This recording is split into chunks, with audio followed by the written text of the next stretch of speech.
Welcome back to my channel viewers. आज के इस वीडियो में हम लोग 2011 का पेपर सॉल्व करने वाले हैं, रीट का, ईवीएस का। तो चलिए स्टार्ट करते हैं आज की वीडियो। सबसे पहले क्वेश्चन है question number 121। Nuclear family refers to, एकल परिवार से तात्पर्य है। तो ध्यान रखिएगा, बेसिकली दो तरह के परिवार होते हैं, एक होता है संयुक्त परिवार और दूसरा होता है एकल परिवार। संयुक्त यानी कि ज्वाइंट फैमिली, आप सभी जानते हैं ज्वाइंट फैमिली में दादा दादी, चाचा चाची, ये सभी आते हैं। लेकिन जो न्यूक्लियर फैमिली होती है, जो एकल परिवार होता है, उसमें केवल माता पिता और उनके बच्चे होते हैं। तो यहाँ पे यही क्वेश्चन किया गया है कि एकल परिवार से तात्पर्य है, यानी कि न्यूक्लियर फैमिली रिफर्स टू। पहला ऑप्शन दिया था वर्ष 1950 के बाद बना परिवार। सेकेंड ऑप्शन दिया था परिवार जिसमें माता पिता एवं उनके बच्चे। तीसरा ऑप्शन दिया था संपूर्ण परिवार जिसमें बच्चे, उनके माता पिता एवं दादा दादी। देखिए ध्यान रखिएगा, जिस परिवार में दादा दादी इन्वॉल्व हैं वो हमेशा जॉइंट फैमिली होगी, इसलिए यहाँ पे ऑप्शन सी नहीं होगा। यानी कि ये तो एकल परिवार नहीं है, ये बल्कि संयुक्त परिवार है, जॉइंट फैमिली है।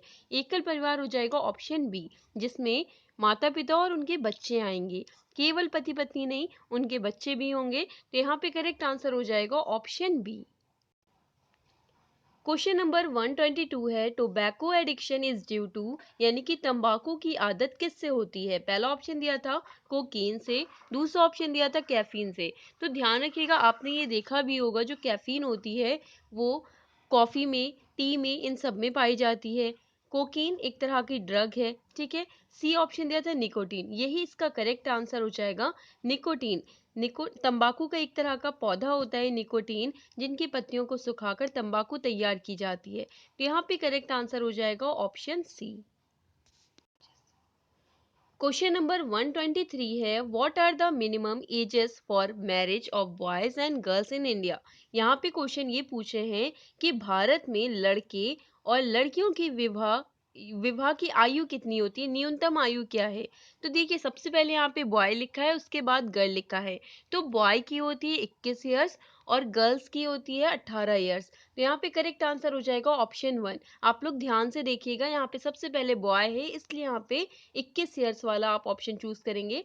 हालांकि दूसरा दूसरा जो ऑप्शन दिया है उसमें भी 18 ईयर्स और 21 ईयर्स ही लिखा हुआ है। तो देखिए ध्यान रखिएगा, सबसे पहले बॉयज है तो बॉयज की 21 ईयर्स है और गर्ल्स की 18 ईयर्स, इसलिए यहाँ पे करेक्ट आंसर हो जाएगा ऑप्शन वन।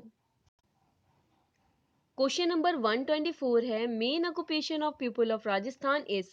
राजस्थान के लोगों का मुख्य व्यवसाय क्या है। तो मुख्य व्यवसाय राजस्थान के लोगों का है कृषि, एग्रीकल्चर, इसलिए करेक्ट आंसर हो जाएगा ऑप्शन डी।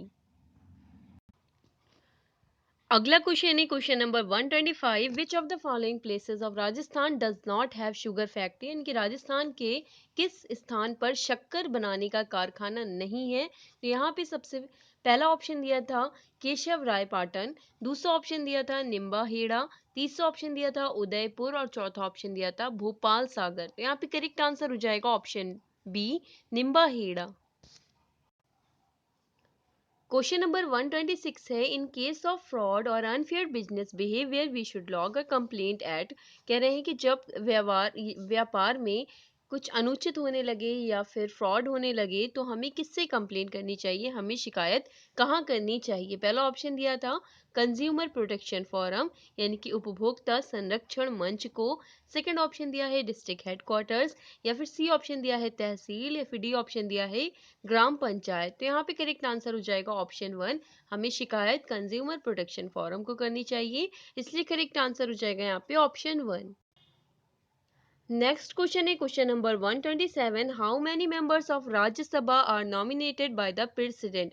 राष्ट्रपति द्वारा राज्यसभा में कितने सदस्य मनोनीत होते हैं। तो यहाँ पे सिंपल आंसर हो जाएगा ऑप्शन वन, 12 होते हैं। करेक्ट आंसर हो जाएगा 12। नेक्स्ट क्वेश्चन है क्वेश्चन नंबर 128 जिला उद्योग केंद्र किस योजना के तहत शहरी एवं ग्रामीण युवकों को रोजगार मुहैया करता है। पहला ऑप्शन है प्रधानमंत्री ग्रामीण सड़क योजना, दूसरा ऑप्शन है प्रधानमंत्री रोजगार योजना, तीसरा ऑप्शन है जवाहर ग्राम समृद्धि योजना, या फिर डी ऑप्शन है स्वर्ण जयंती ग्राम स्वरोजगार योजना। तो यहाँ पे करेक्ट आंसर हो जाएगा ऑप्शन बी, यानी कि प्रधानमंत्री रोजगार योजना के तहत शहरी एवं ग्रामीण युवकों को रोजगार मुहैया करता है। तो करेक्ट आंसर हो जाएगा यहाँ पे ऑप्शन बी। क्वेश्चन नंबर 129 है, जो जनरल नॉलेज से आया है question. Which country has the maximum number of tube wells in the world, यानी कि दुनिया में अधिकतम ट्यूबवेल किस देश में है। पहला ऑप्शन है अमेरिका में, दूसरा ऑप्शन है ऑस्ट्रेलिया में, तीसरा ऑप्शन है चीन में, या फिर डी ऑप्शन है इंडिया में। तो करेक्ट आंसर यहाँ पे हो जाएगा ऑप्शन डी, इंडिया में अधिकतम ट्यूबवेल है। तो यहाँ पे ध्यान रखिएगा, ऑप्शन डी यहाँ पे करेक्ट हो जाएगा। अगला क्वेश्चन है question number 130। The Gangaur festival is celebrated on, यानी कि गंगौर का त्यौहार मनाया जाता है। पहला ऑप्शन है चैत्र शुक्ल तीज को, जो कि करेक्ट है, चैत्र शुक्ल तीज को गंगौर का त्यौहार मनाया जाता है। तो करेक्ट आंसर हो जाएगा ऑप्शन 1। अगला क्वेश्चन है question number 131। City of lakes in Rajasthan is, यानी कि झीलों की नगरी किसे कहते हैं राजस्थान में। पहला ऑप्शन है जयपुर को, या फिर दूसरा ऑप्शन है जोधपुर को, तीसरा ऑप्शन है उदयपुर को, या फिर डी ऑप्शन है अजमेर को। तो ध्यान रखिएगा, उदयपुर को कहते हैं झीलों की नगरी। तो करेक्ट आंसर यहाँ पे हो जाएगा ऑप्शन सी, उदयपुर। अगला क्वेश्चन है question number 132। Who built the Vijay Stambh, Vijay स्तंभ किसने बनवाया। पहला ऑप्शन दिया था महाराणा कुंभा ने, सेकंड ऑप्शन है महाराणा सांगा ने, सी ऑप्शन है महाराणा प्रताप ने, या फिर डी ऑप्शन है महाराजा जय सिंह ने। तो यहाँ पे करेक्ट आंसर हो जाएगा ऑप्शन 1, महाराणा कुंभा ने विजय स्तंभ बनवाया। तो करेक्ट आंसर है यहाँ पे ऑप्शन 1। अगला क्वेश्चन है question number 133। Following traffic sign indicates, इस तरह का जो साइन है ये किसकी तरफ किसको इंडिकेट करता है। ठीक है, ये जो ट्रैफिक साइन है, तो पहला ऑप्शन दिया था मेजर रोड, सी ऑप्शन दिया था रेलवे क्रॉसिंग, डी ऑप्शन दिया है नैरो ब्रिज। तो इस तरह का जो साइन है वो नैरो ब्रिज को इंडिकेट करता है, इसलिए यहाँ पे करेक्ट आंसर हो जाएगा option D, narrow bridge. Next question है question number 134। Full form of ATM is, आप सभी एटीएम का इस्तेमाल करते होंगे, तो यहाँ पे एटीएम का फुल फॉर्म पूछा है। सबसे पहला ऑप्शन दिया है automated teller machine, option B है all time money, C option है ऑटोमेटेड ट्रांसफर मशीन, और डी ऑप्शन है ऑडिट टेलर मशीन। तो ध्यान रखिएगा, एटीएम का फुल फॉर्म होता है automated, T for teller and M for machine. तो करेक्ट आंसर है यहाँ पे ऑप्शन 1। क्वेश्चन नंबर 135 है, message sent by computer is known as, computer के माध्यम से भेजे जाने वाले संदेश को क्या कहते हैं।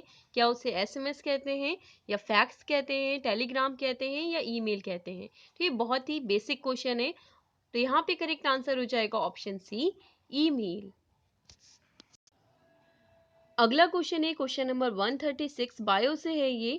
Carrier of dengue diseases, dengue रोग का वाहक क्या है। पहला ऑप्शन है एडीज मॉस्किटो, दूसरा ऑप्शन है क्यूलेक्स मॉस्किटो, तीसरा ऑप्शन है हाउस फ्लाई, यानी कि जो घरेलू मक्खियां होती हैं, और डी ऑप्शन है एनोफिलीज मॉस्किटो। तो ध्यान रखिएगा, यहाँ पे डेंगू का पूछा है, तो डेंगू का होता है एडीज मॉस्किटो। यहाँ पे करेक्ट आंसर हो जाएगा ऑप्शन 1। अगर यहाँ पे मलेरिया का पूछते तब यहाँ पे हो जाता option D, female anopheles mosquito malaria का होता है, लेकिन यहाँ पे पूछा है डेंगू का, इसलिए यहाँ पे करेक्ट आंसर हो जाएगा ऑप्शन 1, एडीज मॉस्किटो। अगला क्वेश्चन है question number 137। The biochemical laboratory of human body is, मनुष्य के शरीर की जैव रासायनिक प्रयोगशाला किसे कहते हैं। क्या स्टमक को, या इंटेस्टाइन को, या लीवर को, या किडनी को। तो करेक्ट आंसर हो जाएगा लीवर को। तो यहाँ पे करेक्ट आंसर है ऑप्शन बी। और ध्यान रखिएगा, जो लीवर है वो लार्जेस्ट ग्लैंड है ह्यूमन बॉडी की। अगर क्वेश्चन ये भी बहुत इंपॉर्टेंट है, लार्जेस्ट ग्लैंड पूछा जाए तब भी आंसर लीवर ही होगा। तो यहाँ पे करेक्ट आंसर हुआ लीवर। अगला क्वेश्चन है question number 138। Aim of pulse polio programme is, यानी कि पल्स पोलियो कार्यक्रम जो प्रोग्राम है उसका उद्देश्य क्या है, उसका एम क्या है। पहला ऑप्शन है पोलियो का उपचार करना, सेकंड ऑप्शन है पोलियो से उत्पन्न लकवा को रोकना, सी ऑप्शन है पोलियो का संपूर्ण उन्मूलन करना, या फिर डी ऑप्शन है इनमें से सभी। तो यहाँ पे करेक्ट आंसर हो जाएगा पोलियो का संपूर्ण उन्मूलन करना, ऑप्शन यहाँ पे सी करेक्ट हो जाएगा। अगला क्वेश्चन है question number 139। Kashmiri gown is known as, Kashmiri चोंगा कहलाता है। कश्मीर में जो लोग होते हैं वो ढीले ढीले, आपने देखा होगा वहाँ के महिला और पुरुष दोनों ही ढीले ढीले कुर्ते पहनते हैं, उससे क्या कहते हैं, उससे फिरन बोलते हैं। तो यहाँ पे करेक्ट आंसर हो जाएगा ऑप्शन 1 फिरन। नेक्स्ट क्वेश्चन है question number 140। Habitat of dog fish, dog fish का आवास यानी कि स्थान कहाँ है, कहाँ रहते हैं। तो देखिए डॉग फिश ये फिश होती है जिसका जो मुंह होता है यानी कि जो फेस होता है वो डॉग की तरह होता है, और पीछे का हिस्सा पूरा फिश की तरह होता है, जिसे डॉग फिश कहते हैं। तो इसका हैबिटेट पूछ रहे हैं। पहला ऑप्शन दिया है लीवर, दूसरा ऑप्शन है पाउंड, तीसरा ऑप्शन है लेक, और डी ऑप्शन है सी समुद्र। तो यहाँ पे करेक्ट आंसर हो जाएगा डी समुद्र ही हैबिटेट होता है डॉग फिश का, यानी कि कुत्ता मछली का आवास समुद्र है, ऑप्शन डी। क्वेश्चन नंबर 141 है full form of CNG is, CNG का फुल फॉर्म क्या होता है। पहला ऑप्शन है common national gas, B option है compressed natural gas, C option है कॉमन नेचुरल गैस, या फिर डी ऑप्शन है सर्टिफाइड नेचुरल गैस। सीएनजी का फुल फॉर्म होता है compressed natural gas, option B यहाँ पे करेक्ट हो जाएगा। अगला क्वेश्चन है question number 142। Wildlife week is celebrated on, यानी कि वन्य जीव सप्ताह मनाया जाता है। पहला ऑप्शन दिया है 1 अक्टूबर से 7 अक्टूबर तक, दूसरा ऑप्शन है 15 अक्टूबर से 21 अक्टूबर तक, सी ऑप्शन है 1 जून से 7 जून तक, डी ऑप्शन है 15 जून से 21 जून तक। तो करेक्ट आंसर है यहाँ पे ऑप्शन 1, 1 अक्टूबर से 7 अक्टूबर तक वन्य जीव सप्ताह मनाया जाता है। करेक्ट आंसर हो जाएगा यहाँ पे ऑप्शन 1। क्वेश्चन है क्वेश्चन नंबर 143। क्वेश्चन नंबर 143 है स्टेट ट्री, स्टेट बर्ड और स्टेट एनिमल आपको बताना है राजस्थान स्टेट का। राजस्थान राज्य के राज्य वृक्ष, राज्य पक्षी और राज्य जंतु। जितने भी लोग रीट की प्रिपरेशन कर रहे हैं वो राजस्थान से रिलेटेड ये सभी जानकारी जानकर जाएं, यानी कि पढ़कर जाएं कि वहाँ पे मुख्य, जैसे कि क्वेश्चन आया था कि मुख्य व्यवसाय क्या है राजस्थान लोगों का, तो ये सभी चीज़ें पढ़ लीजिएगा। तो यहाँ पे पूछा जा रहा है कि राज्य वृक्ष और राज्य पक्षी और राज्य जंतु क्या है राजस्थान राज्य के। तो खेजड़नी, ये आप सीटेट में भी पढ़ चुके हैं खेजड़नी पेड़ के बारे में। तो यहाँ पे खेजड़नी पेड़ बिल्कुल सही है, राज्य वृक्ष है ये। तो यहाँ पे दो ही ऑप्शन में ये दिया हुआ है, ऑप्शन ए और ऑप्शन बी। ऑप्शन सी और ऑप्शन डी में आम दिया है, बबूल दिया है, जो कि एकदम ही रॉन्ग है। तो यहाँ पे या तो ऑप्शन ए करेक्ट होगा या ऑप्शन बी करेक्ट होगा। तो देखिए राज्य पक्षी मोर नहीं होता है बल्कि गोड़ावन है।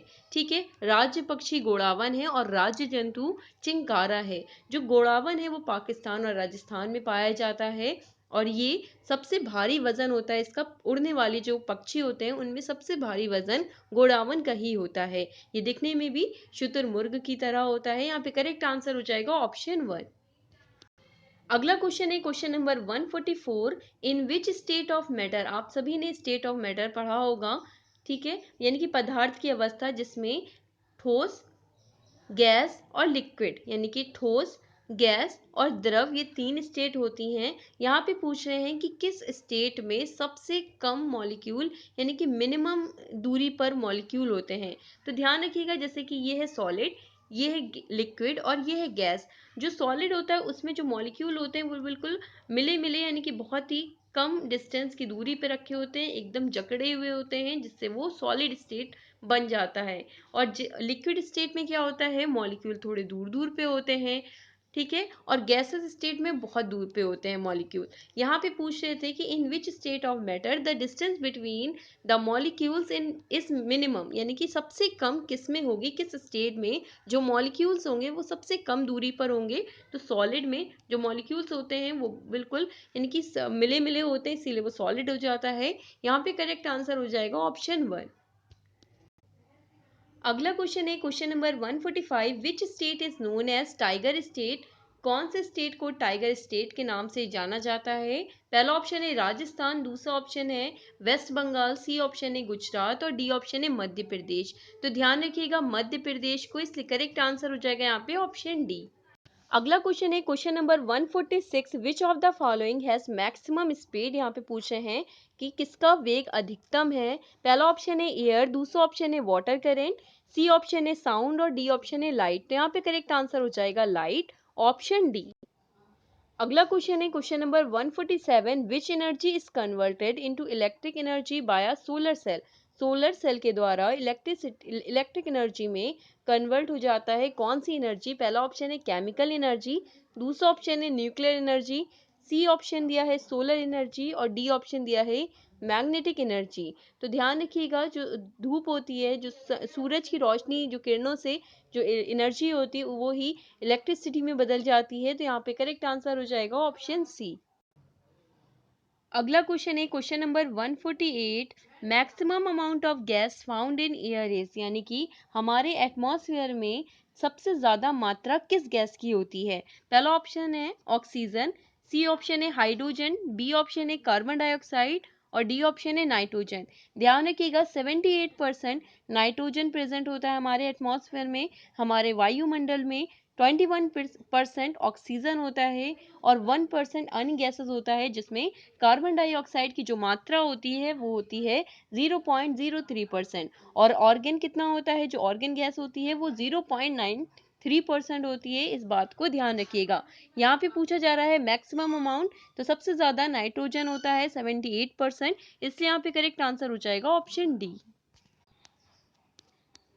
अगला क्वेश्चन है question number 149, renewable source of energy is. यहाँ पे कह रहे हैं ऐसे सोर्स जो आगे चल कर के खत्म ना हो, रिन्यूएबल सोर्स पूछ रहे हैं। ठीक है, देखिए जो कोयला होता है वो ज्यादा यूज करने पे आगे नहीं मिलने वाला है, कोयला खत्म हो जाएगा, पेट्रोलियम भी खत्म हो जाएगा, ठीक है, यूरेनियम भी। लेकिन प्लांट्स जो है वो रिन्यूएबल सोर्स है। कोयला, पेट्रोलियम ये कैसे हैं, ये नॉन रिन्यूएबल है। यहाँ पे पूछा जा रहा है रिन्यूएबल सोर्स, तो renewable source of energy plant हो जाएगा यहाँ पे आंसर, ऑप्शन सी। अगला क्वेश्चन है क्वेश्चन नंबर 150, ये लास्ट क्वेश्चन है। क्वेश्चन है ozone layer is found in. Ozone layer कहाँ पाई जाती है। पहला ऑप्शन है थर्मोस्फीयर, दूसरा ऑप्शन है स्ट्रेटोस्फीयर जिसे समताप मंडल भी कहते हैं, सी ऑप्शन है ट्रोपोस्फीयर या डी ऑप्शन है मेसोस्फीयर यानी कि मध्य मंडल। तो ध्यान रखिएगा जो ओजोन लेयर है वो स्ट्रेटोस्फीयर में यानी कि समताप मंडल में पाई जाती है। तो करेक्ट आंसर हो जाएगा ऑप्शन बी।